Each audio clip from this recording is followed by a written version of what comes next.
I want to do a real quick, or as quick as I can, comparison between this new clone G1 type phone called the G2 Dream, or the Sciphone G2 Dream. First off, you can tell it's slightly shorter and it's slightly thinner, probably because it doesn't have a keyboard like the G1 does. Overall looks, it looks pretty close. It's got a pretty sensitive touchscreen. It does have the pop-out menu like the G1 does. The G1 slides out though, like that. This one you just touch and it pops out. It's got the same clock. It has, let's see, it has a few of the same features that the G1 does. It clones a lot of the things like the music player. It looks pretty much identical. It actually, that sound is actually louder. The quality is about the same, but the sound is actually, you get a lot more volume out of this G2 phone.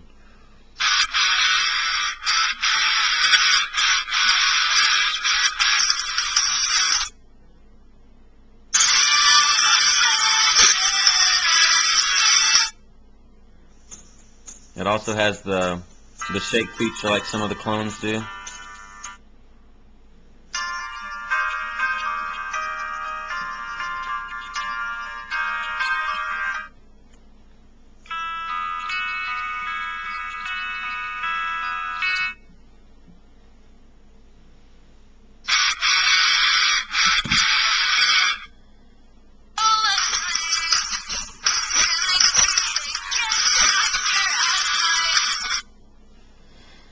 It's pretty good quality for a clone phone. It's kind of expensive right now. They're running on average about 160 bucks. You can get them cheaper if you get them on auction. It's got IM, instant messaging. It's got Google Talk, MSN, Yahoo, and Windows Live. Of course, you can install whatever other messengers you want. I'll show you the dialer and the whole phone book setup compared to the G1.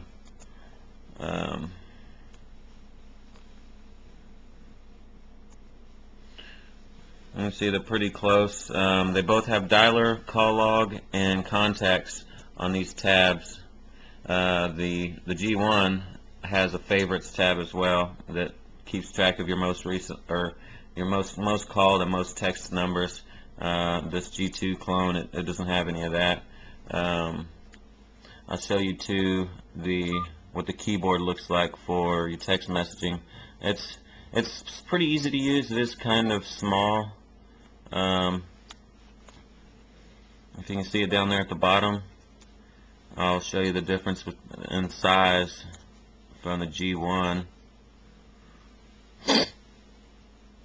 There you can see it's definitely, the G1's actually definitely a lot bigger. And of course now the G1 with the update has the option of the horizontal or the landscape keyboard, which this one doesn't have. So it's fairly easy to use though. Let's see what else. It comes with the Opera Mini already installed. You can install another one if you want. Opera seems fine for this phone. It's just extremely basic internet. You've got the spot for your apps, Android apps, which is not really Android. It's just look-alike. It does separate everything, so you don't have to look through a bunch of stuff to find what you installed. Anything you installed yourself is going to be under user apps, so it's real easy to find. Then it's got English apps, free weather, Gmail, Google Talk, Word document viewer, Opera Mini, and then it's got a separate section for the China stuff, which obviously we can't use. It's got Google Search, Maps, Gmail, YouTube, Google SMS stuff already installed on here. It's not quite the Google phone, but it does try. And this screen does slide over, but for some reason it is not wanting to right now. Either way, the screen slides over both ways, just like the There we go. I was touching too hard. It does have the Google search right there on this screen, and these other screens, they seem to be pretty pointless because any application I've installed does not show an icon on the screen, and you can't even move these over to the next screen. You can touch them and hold them and they vibrate just like the G1, and you can move it, but it just goes right back to where it wants to go. You can't move it on another screen, you can't do anything. So the extra screens that they put on here seem to be pretty pointless, except for this one that has the Google search, which does work. I've already tried it. This one has Wi-Fi, and I have connected. It seems to work okay, but it seems pretty picky about what it wants to connect to. Most of your local hotspots, it seems to have connected fine. The camera quality on this is actually really good. It seems to be a little bit better than the actual G1. Let me take a picture real quick. See, it says it's 4 megapixels. It's probably more like 2, but either way, it looks pretty good. You know, even better than the G1, even with the new update. Let's see what else. It's got the slide over feature on the pictures. So just touch the screen and slide it over. I believe it has a shake too. Maybe not. Either way,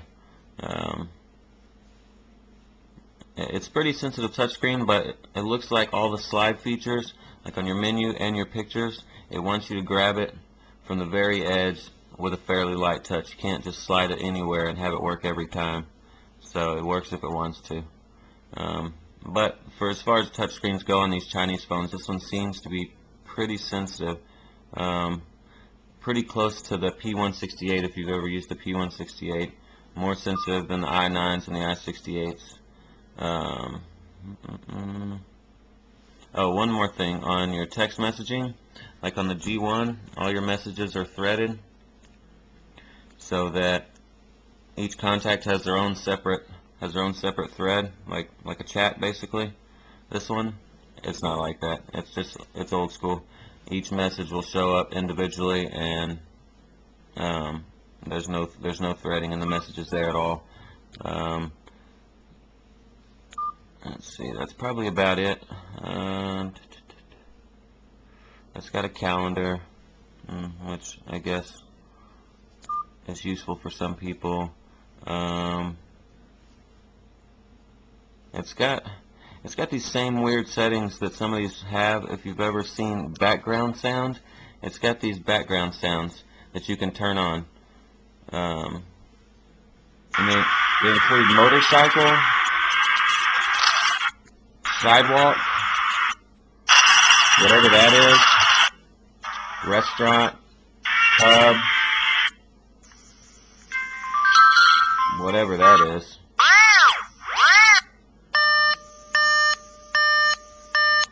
And it allows you to turn them on whenever you make a call. So you can hit select when make a call, and whenever you make the call, it will play that in the background.